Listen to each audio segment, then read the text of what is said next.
মৌলভীবাজার রাজনগরের রবি মিয়া নিজ হাতে রাস্তা সংস্কার আর গাছ লাগানো তার নেশা। গত ৩০ বছর ধরে ৩টি ইউনিয়নে নিঃস্বার্থ কাজ করছেন তিনি। সবার কাছে তিনি এখন সেবক রবি ভাই। ৭৪ বছরে পা রেখেছেন রবি মিয়া।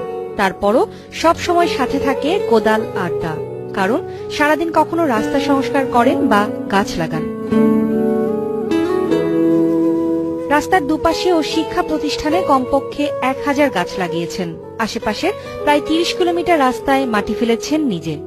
৩টে ইউনিয়নে ফাজা ফাজা গেছে, কোনায় কোনায় আল্লাহ দিলে আমি ও খেজমত করি আর ওখানে খেজমত লাগে আমি আর ঠিক আছে কি সোনাই হওয়া গেছে যাওয়ার সময় যাইতাম কি আল্লাহ নেতা হলে দোয়া করতা দেশবাসী।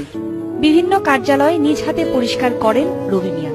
এছাড়া বাড়ি বাড়ি ঘুরে পশুপালন ও গাছ লাগানোর উৎসাহ দেন। প্রথম দিকে এলাকাবাসী তাকে উপহাস করত, আর এখন সবাই তার কাজে হাত লাগায়। আমরা শিক্ষার্থী যারা স্কুল কলেজে লেখাপড়া করছি, মাঠে লেখাপড়া করছি, তাদের বেশি উপকৃত হয় এই কাজের মাধ্যমে। সব সময় সামাজিক কাজে নিয়োজিত আছেন এবং কোনো শ্রমও নেন না। থাকার মতো ওনার জায়গা নাই, উনি ভূমিহীন মানুষ।